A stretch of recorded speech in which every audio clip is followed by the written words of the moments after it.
Good morning dear students. आज 6 minute से last topic है वेटलेसनेस के नाम से, और इसको हम पहले भी बता चुके हैं आप लोगों को कि एक ऐसी सिचुएशन जहां बॉडी अपने आप को कैसा महसूस करती है, वेटलेस के अंदर महसूस करती है, ऐसी सिचुएशन को ही नाम दिया जाता है वेटलेसनेस। और एक टॉपिक आया था आपका कि जो एक्सेलरेशन ड्यू टू ग्रेविटी की वैल्यू है, effective acceleration due to gravity at the centre of earth, वो कितना है, 0 के बराबर मानते हम लोग। तो वहाँ जी डेस सेंटर ऑफ अर्थ पर कितना था, 0 था। यानी कि किसी भी बॉडी का जो इफेक्टिव वेट है एट द सेंटर ऑफ अर्थ, तो एम जी डेस किसके बराबर आएगा, यानी कि 0 के बराबर आएगा। क्या ऐसी कंडीशन में आप ये बोलोगे कि उसका जो एक्चुअल वेट है बॉडी का वो भी 0 है? तो देखिए, दो वेट की बात करेंगे हम लोग यहाँ। एक एक्चुअल वेट होता है, एक अपरेंट वेट होता है। तो एक्चुअल वेट क्या है, जब बॉडी अर्थ की रिस्पेक्ट में किसमें है, रेस्ट में है, तो उस टाइम पर वेइंग मशीन के द्वारा जो उसका वेट मेजर किया जाता है, उस वेट को हम ट्रू वेट, स्टैटिक वेट या एक्चुअल वेट के नाम से जानेंगे। तो ट्रू वेट, स्टैटिक वेट या एक्चुअल वेट, यानी कि बॉडी अर्थ की रिस्पेक्ट में किसमें है, रेस्ट में है। तो वेइंग मशीन जो वेट आपको मेजर करके बताती है, उस टाइम पे जो वेट है वो हम एक्चुअल वेट मान लेते हैं। हालांकि कोई भी ऑब्जेक्ट अगर वेइंग मशीन पर है, मान लीजिए आपके पास वेइंग मशीन है, यहाँ पे यह मास का ऑब्जेक्ट है, तो इसका जो एक्शन है तो वो एक्चुअल वेट है। और एक्शन की डायरेक्शन कैसे दिखा रहे हैं यहाँ, वर्टिकल डाउनवर्ड, तो ये उसका एक्चुअल वेट था। बदले में जो ये वेइंग मशीन है, ये उस पर्सन के ऊपर क्या करती है, रिएक्शन को अप्लाई करती है, और वो रिएक्शन यहाँ क्या कहलाता है, अपैरेंट वेट कहलाता है। जैसे आप लोगों ने टॉपिक स्टडी किया था लिफ्ट या एलिवेटर वाला टॉपिक। अगर कोई ऑब्जेक्ट, कोई पर्सन किसके अंदर है, किसी लिफ्ट के अंदर है, अगर वो लिफ्ट रेस्ट में है, तो वहाँ क्या बोलते हैं हम लोग कि जो ये अपैरेंट वेट है ये किसके बराबर आ जाता है, एक्चुअल वेट के बराबर आ जाता है। तो अब यहाँ आपको ये पता लगेगा कि अपैरेंट वेट बोला जाता है रिएक्शन, यानी कि वेइंग मशीन जो रीडिंग दिखाएगी वो हालांकि है क्या, हमारे पास एक अपैरेंट वेट है उस पर्सन का, उसका एक्शन कहाँ है, उस वेइंग मशीन के ऊपर। तो कैसे रहेगा, वर्टिकल डाउनवर्ड रहेगा, यानी कि इसकी डायरेक्शन किस तरफ है, सेंटर ऑफ अर्थ की तरफ है। तो उसका जो mg था, यानी कि उसका जो एक्चुअल वेट था वो किस तरफ है, उसकी डायरेक्शन सेंटर ऑफ अर्थ की तरफ। बदले में वो वेइंग मशीन क्या करती है, उस पर्सन के ऊपर नॉर्मल रिएक्शन को अप्लाई करती है। और नॉर्मल रिएक्शन की डायरेक्शन आपको पता है कि जो एक्शन की कैसे है, अपोजिट, और मैग्नीट्यूड फॉर्म में ये कैसा है, यहाँ इक्वल है। तो इस तरीके से आप न्यूटन सेकंड लॉ के अनुसार रिजल्ट अप्लाई करोगे वहाँ कि r माइनस एम जी किसके बराबर है, m, और एक्सेलरेशन कितना है, अगर कोई लिफ्ट रेस्ट में है या कांस्टेंट वेलोसिटी के साथ अप या डाउन जाती है, तो उस टाइम पे एक्सेलरेशन की वैल्यू कितनी आती है, 0 आती है। तो r यहाँ किसके बराबर आ जाएगा, उस टाइम पर mg के बराबर आ जाता है। तब हम लोग बोलते हैं कि जो reading shown by the weighing machine वो किसके बराबर है, एक्चुअल वेट के बराबर है। तो यानी कि जब भी कोई ऑब्जेक्ट या body with respect to earth किसमें है, रेस्ट में है, तो reading shown by the weighing machine is equal to actual weight, तब आप एक्चुअल वेट के बराबर बोलते हो। फिर आप लोगों ने स्टडी किया था, अगर ये डाउनवर्ड एक्सेलरेटेड है तो एक्सेलरेशन की डायरेक्शन कैसे आएगी, नीचे की तरफ। तो हम क्या लिखेंगे उस टाइम पर, न्यूटन सेकंड लॉ का result mg minus r is equal to m into में a माइनस r उस तरफ जाके प्लस और m इधर आके माइनस। तो यानी कि जो नॉर्मल रिएक्शन है वो किसके बराबर आ जाती है, mg माइनस में ma के बराबर आ जाती है। अब जो ये अपैरेंट वेट है, ये अपैरेंट वेट किससे कम हुआ, एक्चुअल वेट से कम हुआ। अगर ये लिफ्ट कैसे एक्सेलरेटेड होती, अपवर्ड डायरेक्शन में, तो उस टाइम पे अपैरेंट वेट का रिजल्ट क्या आता, वहां mg प्लस में ma आता है। अब आप ये देखिए, उस पर्सन के अंदर जो एक्चुअल वेट है वो किसके बराबर है, mg के बराबर।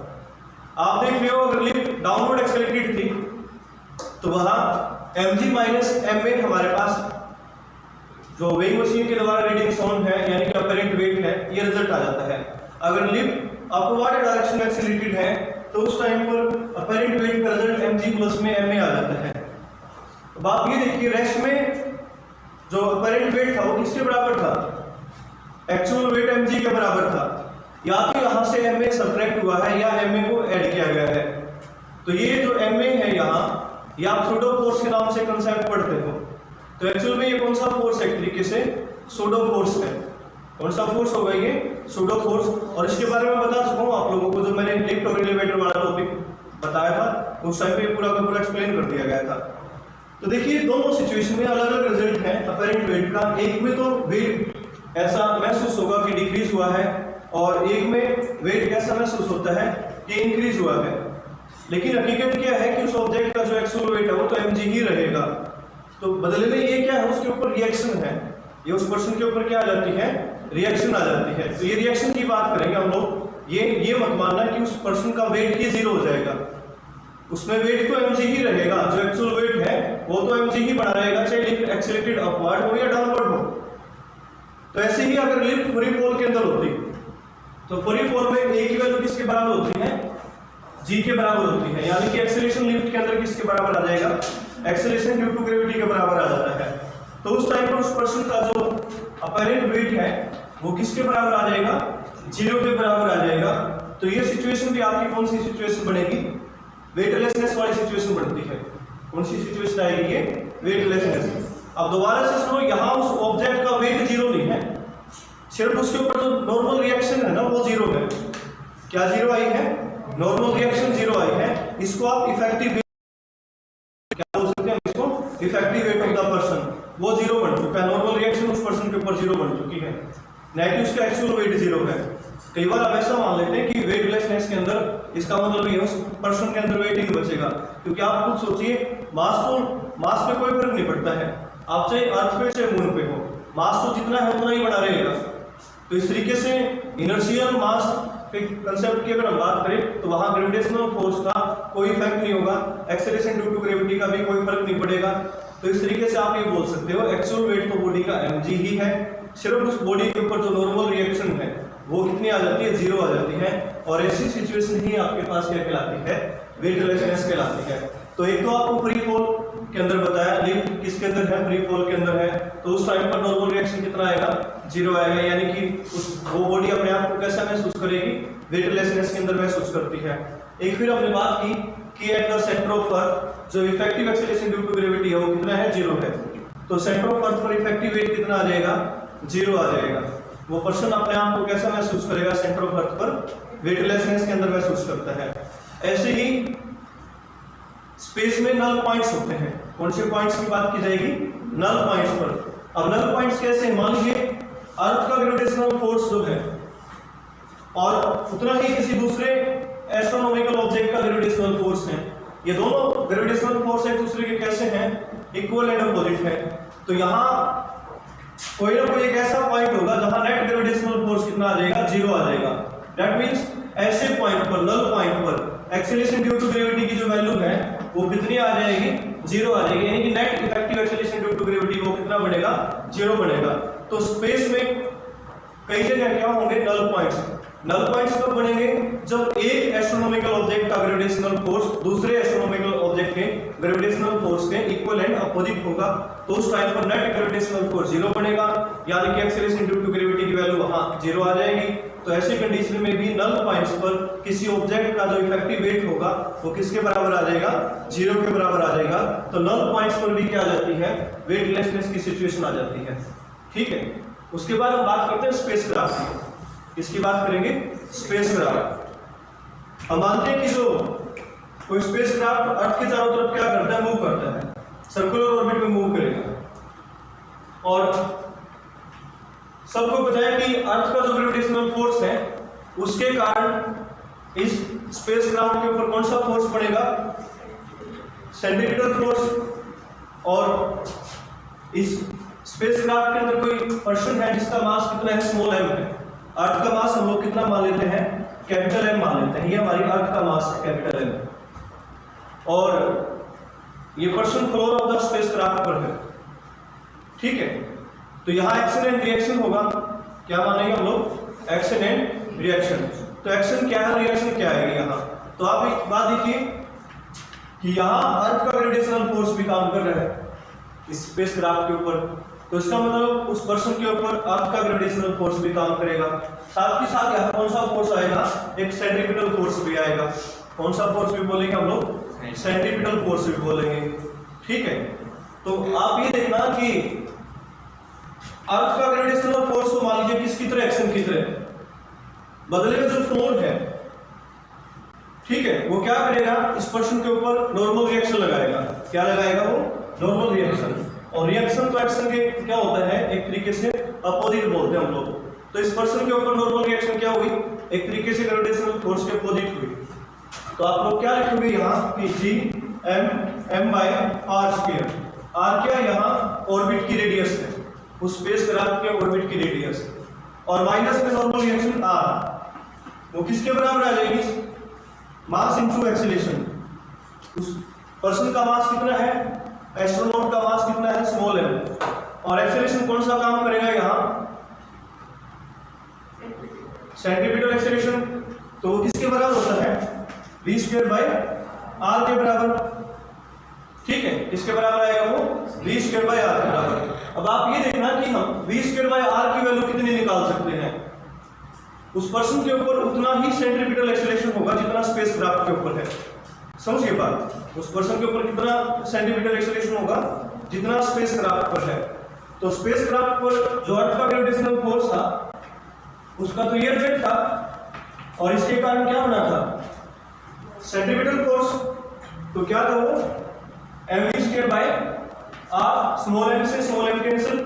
तो आप देख सकते हो कि स्पेस क्राफ्ट के ऊपर सेंट्रीपिटल एक्सीलरेशन का रिजल्ट कितना आ जाता है, g बाय r स्क्वायर आ जाता है। तो उस एस्ट्रोनॉट पर भी सेंट्रीपिटल एक्सीलरेशन कितना आएगा, gm बाय r स्क्वायर आएगा। तो यहां रख दोगे आप रिजल्ट, तो g capital M small m by r square, cancel out फिर रिजल्ट। तो r की वैल्यू कितनी आ गई, 0 आ जाएगी। r किसके बराबर आ जाएगा, 0 के बराबर आ जाता है। यानी कि उस पर्सन के ऊपर, उस एस्ट्रोनॉट के ऊपर जो नॉर्मल रिएक्शन लगेगा फ्लोर ऑफ द स्पेसक्राफ्ट के द्वारा, वो कितना आ जाता है रिजल्ट, उसका 0 रिजल्ट आ जाता है। दोबारा सुनिए, ये टोटल फोर्स था, अर्थ का ग्रेविटेशनल फोर्स किस तरफ था, सेंटर ऑफ अर्थ की तरफ था। नॉर्मल रिएक्शन क्या हुई, अर्थ के सेंटर से दूर। तो नेट आप देखते हो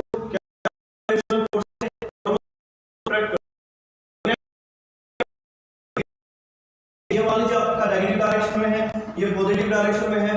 पॉजिटिव वाले को मैंने पहले लिखा, माइनस में आर लिखा। न्यूटन सेकंड लॉ के अनुसार ये किसके बराबर होता है, मास इनटू में एक्सेलरेशन के बराबर होता है। मास कितना उस पर एस्ट्रोनॉट का, स्मॉल m, एक्सेलरेशन कितना उसके ऊपर, v स्क्वायर बाय r, और एक्सेलरेशन किसके बराबर आ चुका है, जो सेंट्रीपिटल एक्सेलरेशन किसके ऊपर था, स्पेसक्राफ्ट के ऊपर था। तो वैल्यू रखी आपने, तो एक कैंसिल आउट किए। तो ऐसी कंडीशन में r का रिजल्ट भी हमारे पास किसके बराबर आ जाता है, 0 के बराबर आ जाता है। तो यानी कि जो फ्लोर के द्वारा नॉर्मल रिएक्शन लगेगी उस एस्ट्रोनॉट के ऊपर, वो कितनी आएगी, 0 आएगी। तो यहाँ वो एस्ट्रोनॉट भी अपने आप को कैसा महसूस करेगा, वेटलेसनेस के अंदर महसूस करता है। तो आपने देखो कि जो इंटरनेशनल स्पेस स्टेशन है उसका डिस्कवरी चैनल पर कई बार शो दिखाते हैं वो लोग, तो वहाँ जो एस्ट्रोनॉट है वो हमें फ्लोट करते हुए दिखाई देते हैं, तैरते हुए दिखाई देते हैं। वो कारण यही होता है कि जो स्पेस क्राफ्ट की जो बाउंड्री है, इनसाइड बाउंड्री, फ्लोर बोल सकते हो आप उसको वहाँ, तो फ्लोर ऑफ द स्पेसक्राफ्ट के द्वारा जो नॉर्मल रिएक्शन लगेगा उस एस्ट्रोनॉट के ऊपर, वो कितना आएगा, 0 आएगा। तो आप कुछ सोच सकते हो कि ये जो एस्ट्रोनॉट है, ये तो यानी कि ये एकदम इनको बैठाया स्पेसक्राफ्ट के अंदर और भेज दिया स्पेस के अंदर या इंटरनेशनल स्पेस स्टेशन पर। कई साल की ट्रेनिंग देनी पड़ती है लोगों को, तब जाके कहीं ये बल्कि इंटरनेशनल स्पेस स्टेशन पर जा पाते हैं। तो क्यों है ऐसा, क्योंकि स्पेस में रहना बहुत मुश्किल काम है। आप सब समझते हो कि वहाँ जो बायोलॉजिकल उनकी जो फंक्शनिंग है, बॉडी की फंक्शनिंग है, वो भी क्या होती है, डिस्टर्ब होती है। किसके द्वारा, वेटलेसनेस सिचुएशन के द्वारा।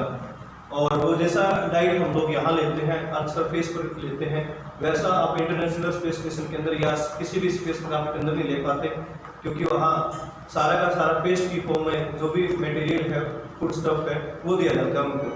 तो ये सारी की सारी सिचुएशन, डिफिकल्टीज जो है वो एस्ट्रोनॉट फील करते हैं, कहाँ, स्पेसक्राफ्ट के अंदर या इंटरनेशनल स्पेस स्टेशन पर।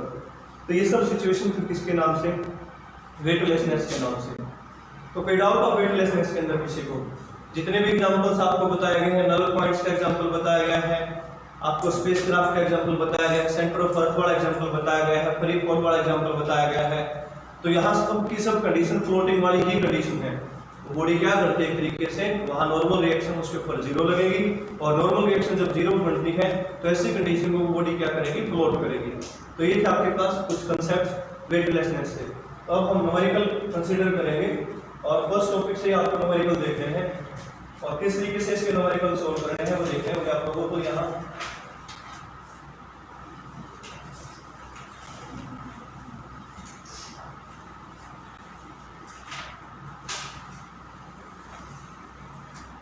तो देखिए हम केपलर्स लॉज पर न्यूमेरिकल की बात करेंगे। सबसे पहले आपने केपलर्स के 3 नियम स्टडी किए थे, law of orbit, law of area, और फिर आपका लॉ ऑफ टाइम पीरियड।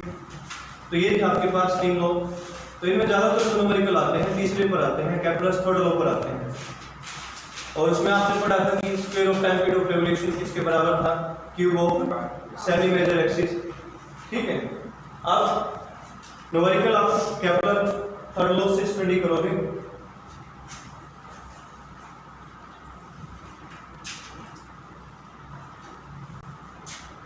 और इस यूनिट से अगर न्यूमेरिकल की बात की जाएगी तो आपके ज्यादातर जो न्यूमेरिकल आ सकते हैं वो एक्सेलरेशन ड्यू टू ग्रेविटी की वेरिएशन से आ सकते हैं। तो फर्स्ट न्यूमेरिकल की स्टेटमेंट को रीड करते हैं। The planet Mars has 2 moons. Planet Mars के 2 मून हैं। तो ये कहता है फोबोस के नाम से है एक मून, तो यहाँ इसका, और एक है डाइमोस के नाम से। तो इसने कहा कि जो फोबोस है उसका जो टाइम पीरियड ऑफ रेवोल्यूशन है वो 7 आवर 39 मिनट बता रखा है इसने, और ऑर्बिटल रेडियस की वैल्यू दी है 9.4 cross 10⁻³ kilometre. Calculate the mass of the Mars. तो मार्स का क्या निकालना, हम लोगों ने यहाँ से मास निकालना है। तो कैसे इसके मास को फाइंड आउट करें। इसने बोला मार्स के 2 मून हैं, फोबोस और डाइमोस के नाम से। फोबोस का टाइम पीरियड ऑफ रेवोल्यूशन दे रखा है और उसकी रेडियस दे रखी है। तो ये कहता है आप मार्स का क्या बताना, हमने वहां मास बताना है कि कैसे हम उसके मास को निकाल पाएंगे। तो देखिए सबसे पहले आप लिखोगे न्यूमेरिकल के अंदर आपको कौन कौन सी क्वांटिटीज जो है वो गिवन है।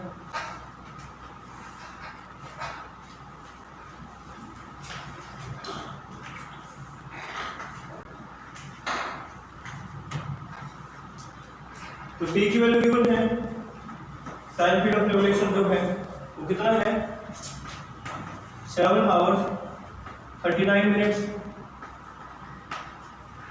तो इसको किस में कन्वर्ट कर लो, एक यूनिट के अंदर कन्वर्ट कर लो, या तो मिनट में कन्वर्ट कर लो या हावर्स के अंदर कन्वर्ट कर लेते हैं। तो मिनट के अंदर कन्वर्ट कर लेते हैं, तो कितनी मिनट बनेगी,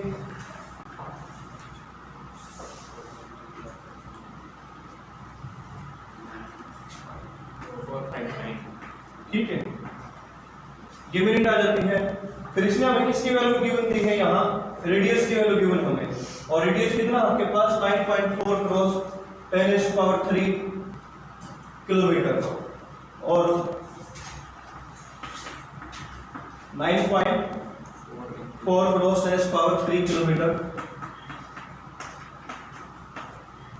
तो देखिए मिनट से आप किस में जाओगे, अब सेकंड में।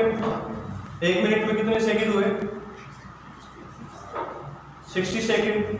तो आप क्या करते हो यहाँ 459 × 60, ये हमारे पास सेकंड आ चुका है। किलोमीटर को भी किसमें चेंज करेंगे, मीटर में चेंज करेंगे। तो क्या रिजल्ट बनेगा, ये 9.4 क्रॉस 10⁻6 मीटर। तो ये मून की रेडियस आ जाती है, या ऑर्बिट की रेडियस आ जाती है। ऑर्बिटल रेडियस है ये, मून की रेडियस नहीं है, ऑर्बिटल रेडियस है, ठीक है। तब आपको निकालना किसको है, मास को।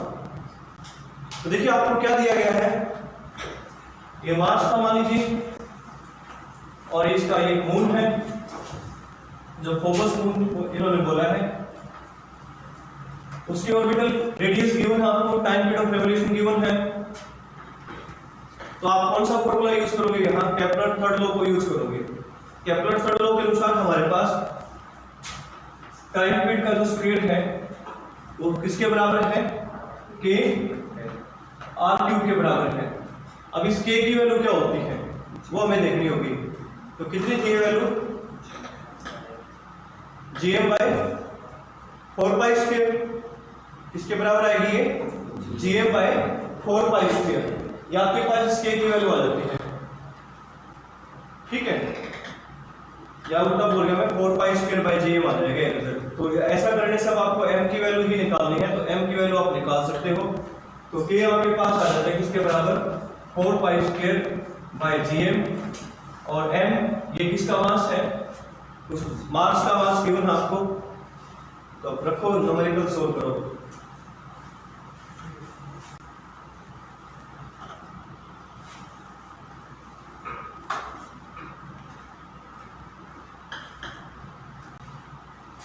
फॉर्मूले के अंदर वैल्यू रखनी है और न्यूमेरिकल को सोल्व करना। आपने यहाँ क्या रिजल्ट आ सकता है ये बता देना।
तो फॉर्मूला ये आएगा आपका मास का, जो स्टूडेंट्स गलत कर रहे हैं वो अपने ठीक कर लेना।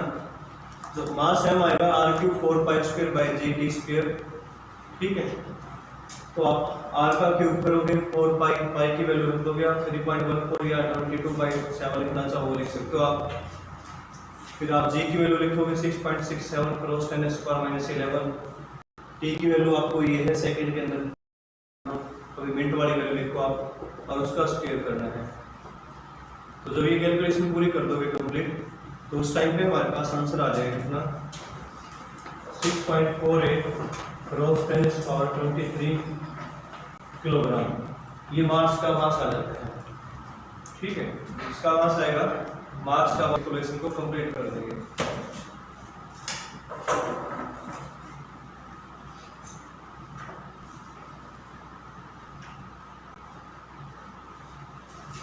नेक्स्ट न्यूमेरिकल है, how far away from the surface of curve Thus, the acceleration due to gravity becomes 4% of its value on the surface of Earth. इसने कहा कि अर्थ के सरफेस से कितनी दूरी पर, यानी कि कितनी हाइट पर एक्सेलरेशन ड्यू टू ग्रेविटी 4% होगा of its value on the surface of earth, यानी कि जो सरफेस पे है अर्थ की value acceleration due to gravity value जो स्मॉल जी हम कंसीडर करते हैं उसका 4% होगी कितनी हाइट पर, ये आपको फाइंड आउट करना है। रेडियस ऑफ अर्थ आपको इसमें गिवन है 6400 किलोमीटर। तो ये variation in acceleration due to gravity पर न्यूमेरिकल है और इसमें हाइट का कंसेप्ट आपने यूज करना है। तो हाइट के कंसेप्ट के अंदर आपके पास दो फॉर्मूले थे। एक तो आप लोगों को बताया गया था कि जो जी डैश है वो किसके बराबर है, R square by R plus H का स्क्वायर और इनटू में स्मॉल जी, और एक जी डैश का रिजल्ट था आपके पास, ये किसके बराबर था 1 minus 2h by r into में जी। ये दो फॉर्मूले थे हमारे पास और परसेंटेज के अंदर जो रिजल्ट था आपका वो क्या बताया गया था कि delta ji by ji percentage is equal to 2h by r into 100। ये परसेंटेज वेरिएशन का रिजल्ट था। स्टेटमेंट सुनिए दोबारा से। इसने हमें कहा कि how far away from the surface of earth does the acceleration due to gravity becomes 4% of its value on the surface of earth. Radius of earth आपको 6400 किलोमीटर गिवन है, यानी कि कितनी हाइट पर जो एक्सेलरेशन ड्यू टू ग्रेविटी है इस जी की वैल्यू का कितना होगा 4% होगा।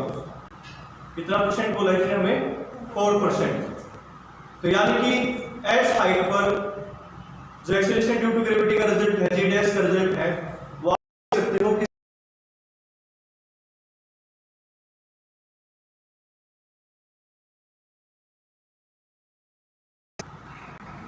4/100 लिखोगे और क्या लिखोगे, तो रिजल्ट आ चुका आपके पास कितना 4/100 करोगे तो 1/25।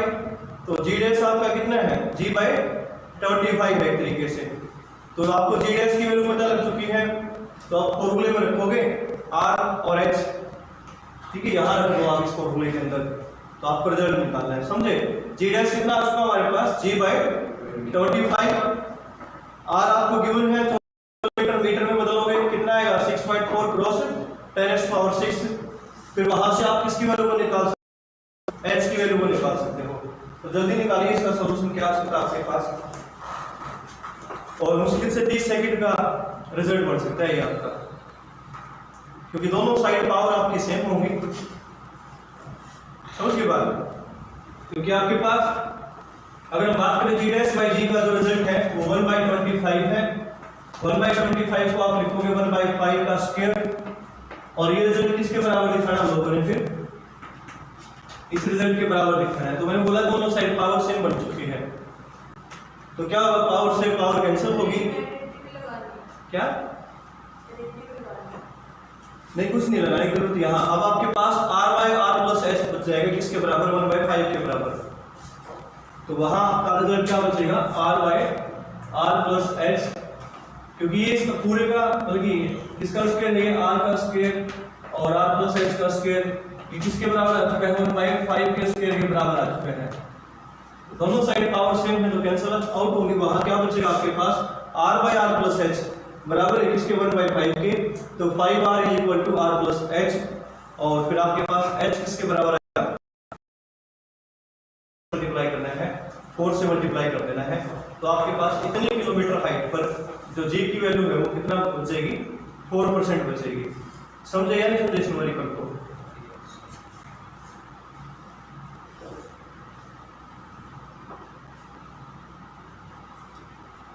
दोबारा से देख लेना एक बार, फिर कुछ समझ में ना आया हो।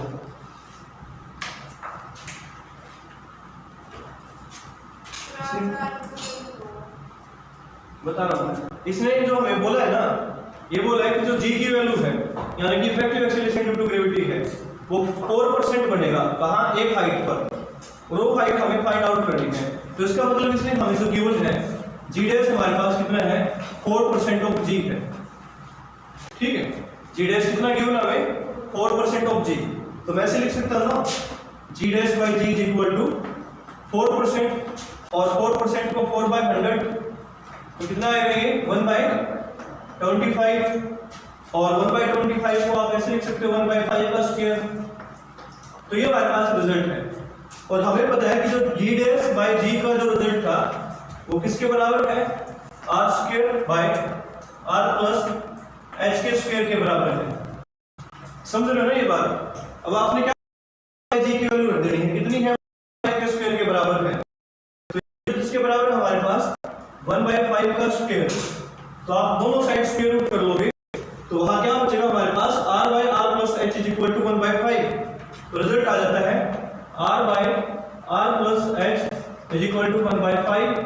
आप क्रॉस मल्टीप्लिकेशन करोगे तो क्या रिजल्ट आएगा, 5r = r+h और h = 4r। तो h किसके बराबर आ जाता है, 4r के बराबर आ जाता है। r आपको 6400 किलोमीटर गिवन है, तो आप इसकी मल्टीप्लिकेशन कंप्लीट करोगे तो फिर आपके पास आंसर आ जाएगा। समझ गए। अब अगला क्वेश्चन सॉल्व करोगे, आप किसी तरीके से सॉल्व करना है और आंसर बता देना कि ये आंसर आ सकता है आपका।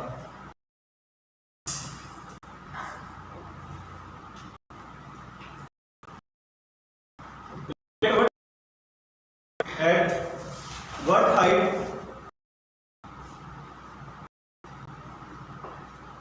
the value of acceleration due to gravity, the value of acceleration due to gravity becomes,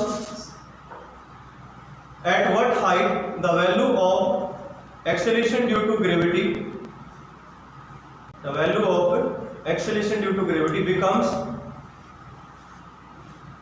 1/4 of the value of acceleration due to gravity on the surface. At what height the value of acceleration due to gravity becomes 1/4 of the value of acceleration due to gravity on the surface। यानी कि कितनी height पर जो acceleration due to gravity है वो g का 1/4 होगा, वो हाइट आपको फाइंड आउट करनी है। समझ रहे हो बात, g' by g यानी कि यहाँ किसके बराबर है, 1/4 के बराबर है।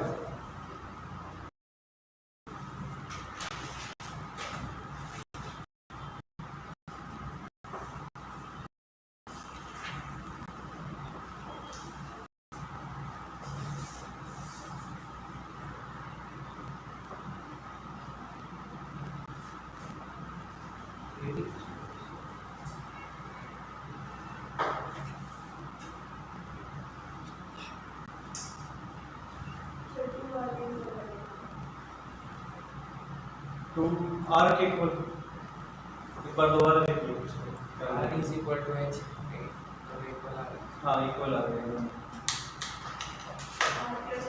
हाँ r जो आपका r+h है वो 2r के इक्वल आएगा, h किसके बराबर आ जाएगा, वहाँ r के बराबर आ जाएगा। यानी कि कितने हाइट पर, 6400 किलोमीटर हाइट पर ही क्या होगा, जो एक्सेलरेशन ड्यू टू ग्रेविटी है वो 1/4 सरफेस पर, समझे। तो हाइट वाले को दे सकता है, परसेंटेज वेरिएशन की भी बोल सकता है आप लोगों को कि परसेंटेज के अनुसार कैसे वेरी करेगी। तो परसेंटेज वेरिएशन में आपको कौन सा फॉर्मूला यूज करना है, ΔG/G = 2h/r/100। अब डेप्थ वाले केस में न्यूमेरिकल देखते हैं, कोई न्यूमेरिकल। तो इसमें बोला find the percentage decrease in weight of a body when taken 16 kilometre below the surface of earth, take radius of earth, 6400 kilometre ही यहाँ रेडियस ऑफ अर्थ बोला इसने। तो इसने बोला है कि आपने यहाँ, ये हमारी अर्थ है और मान लीजिए 16 किलोमीटर बिलो, यानी कि 16 किलोमीटर की डेप्थ पर आपको यहाँ क्या फाइंड आउट करना है, percentage decrease in weight find out करना है कि कितना होगा, कितनी किलोमीटर डेप्थ पर, 16 किलोमीटर डेप्थ पर आपको percentage decrease in the weight निकालना है। तो कैसे फाइंड आउट करोगे आप, फॉर्मूला आपके पास g' का किसके बराबर था, वहां g' = 1 - d/, ठीक है, इनटू में स्मॉल c। तो d गिवन आपको कैपिटल R, आप फिर से कितना लिखोगे यहाँ, 6400 किलोमीटर। तो बताइए आंसर क्या आ सकता है यहाँ, percentage decrease in the weight. Direct फॉर्मूले के अंदर और परसेंटेज डिक्रीज पूछा इसने, पहले आप g' की वैल्यू निकाल चुके होंगे जी डैश की हमारे पास ये वैल्यू आएगी और उसके बाद फिर आप परसेंटेज डिक्रीज वाला फॉर्मूला लगा दोगे।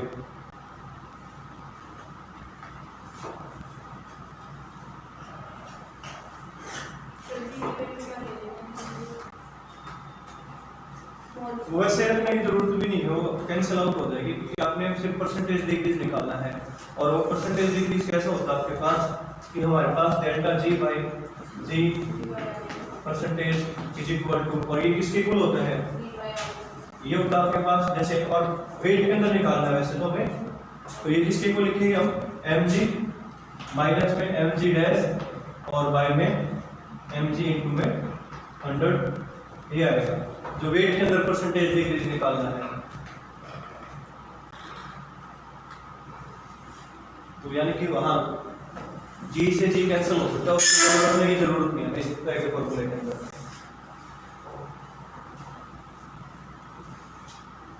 एम से एम भी कैंसिल है।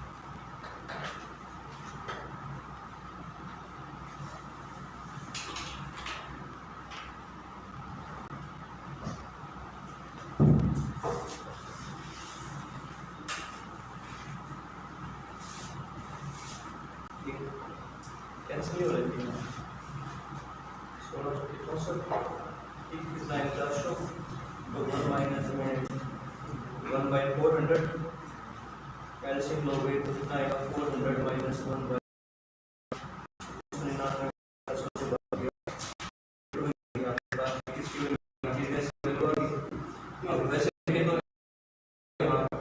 जी माइनस जी मेरे पास, तो जी आपने 400 से भाग किया तो फिर से ये रिजल्ट कितना आएगा 1/400 जी, और इसको d से भाग करोगे तो d से जी कैंसिल, 100 से मल्टीप्लाई करते हो 1/400 इंटू 1/4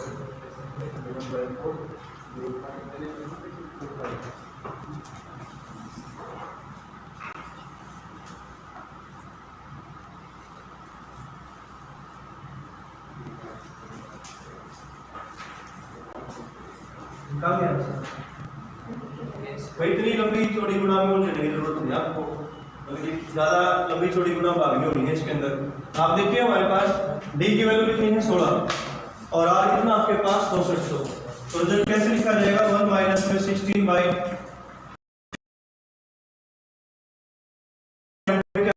जी,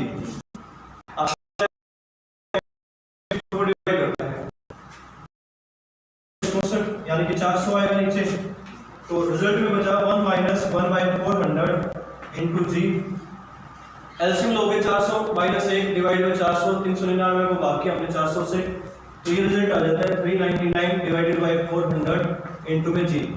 तो आपके पास जी डैश की वैल्यू आ चुकी है। तो देखिए आप यहाँ देख रहे हैं हम लोग m से क्या कैंसिल है, m कैंसिल है ना, तो जो आपके पास परसेंटेज वेरिएशन है एक्सेलरेशन ड्यू टू ग्रेविटी में, वही आपको किसके बारे में इंफॉर्मेशन देगा, वेट के बारे में इंफॉर्मेशन देगा। तो इसलिए आप देख सकते थे वहां delta ji by ji percentage is equal to, G में से मैंने किसको सब्ट्रैक्ट करना है जी डैश को, तो जी माइनस में जी डैश कितना आपके पास 399 डिवाइडेड बाय 400 जी के इक्वल है, और किससे डिवाइड किया मैंने उसको जी से डिवाइड किया, जी से जी कैंसिल होगा, यहाँ 1 माइनस 39 और इंटू में आप 100 लिखोगे, तो क्या बचेगा ये 1 माइनस में 399 डिवाइडेड बाय 400, और आप ये 1/400 बचेगा यहाँ से, और उसको 100 से मल्टीप्लाई करोगे तो 1/4 बचेगा, और 1/4 हमारा किसके बराबर होता है 0.25 के बराबर होता है। तो कितना परसेंटेज डिक्रीज होगा वेट के अंदर 0.25, ठीक है। तो इतना मतलब कि ना तो आपने जी की वैल्यू लिखनी थी एक्सेलरेशन ड्यू टू ग्रेविटी की, ना मास की जरूरत थी हमें, ठीक है, क्योंकि मास से मास कैंसिल था। आप भले ही परसेंटेज जो डिक्रीज है वेट का फॉर्मूला तो ये बनना था हमारे पास m डेल्टा g बाय में mg परसेंटेज, फॉर्मूला तो यही बनेगा आपका। कोई बात नहीं, अब तो ये 0.25 आ जाएगा इसका answer.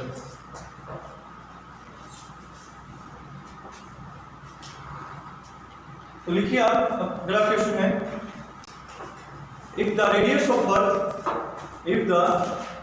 radius of earth shrinks about 4% of its present value, if radius of earth shrinks about 4% of its present value, then what will be the percentage decrease in acceleration due to gravity? If radius of earth shrinks 4% of its present value, then what will be the percentage decrease in acceleration due to gravity? तो acceleration due to gravity में आपको क्या निकालना है? Percentage decrease निकालना है। Question में ये बोला गया है कि फिलहाल जो रेडियस r है आपके पास और अर्थ अगर श्रिंक करे तो उसकी रेडियस कितना परसेंट श्रिंक हो चुकी है, यानी कि 4% श्रिंक हो चुकी है। कौन सी वैल्यू का? जो फिलहाल प्रेजेंट वैल्यू है, यानी कि कैपिटल R है जो। तो एक तरीके से कौन सा केस लग सकता है आप ये देखना, और परसेंटेज वेरिएशन वाला टॉपिक आप लोगों को सोल्व करना है। और दूसरे तरीके से मैं बताऊंगा कि इसका आंसर क्या आ सकता है आपका, वो भी देखना हम लोगों को। तो निकालो एक बार, सोल्व करके देखो कि कैसे हम इसको सोल्व करेंगे।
आंसर निकाला 392।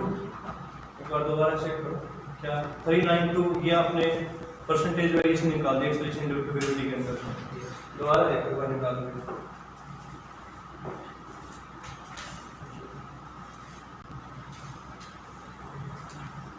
समझ रहे हो ना सॉल्यूशन?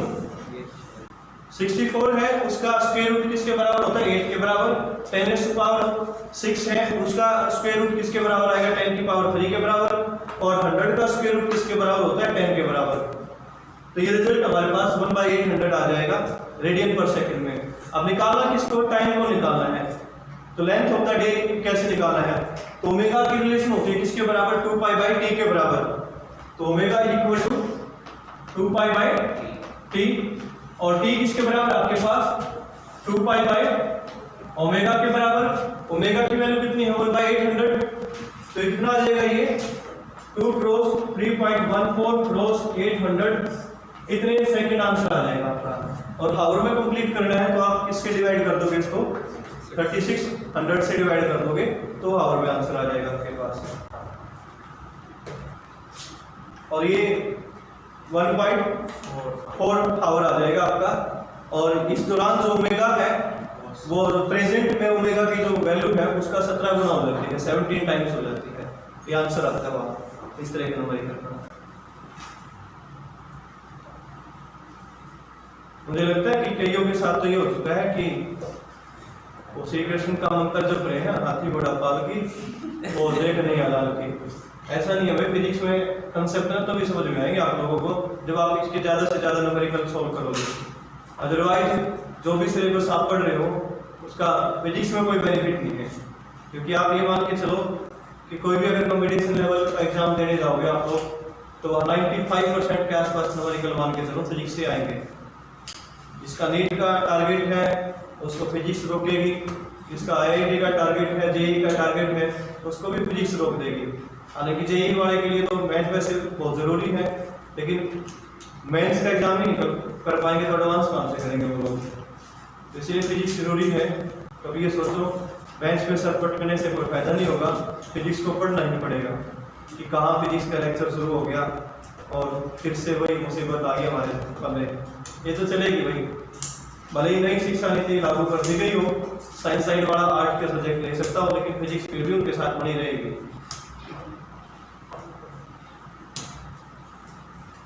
तो अगले न्यूमेरिकल की बात करते हैं।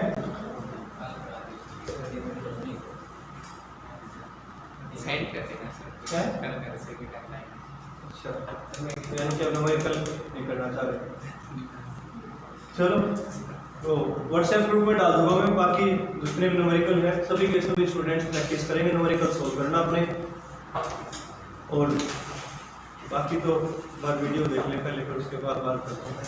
तो सभी स्टूडेंट्स का धन्यवाद, आप सभी का दिन शुभ हो।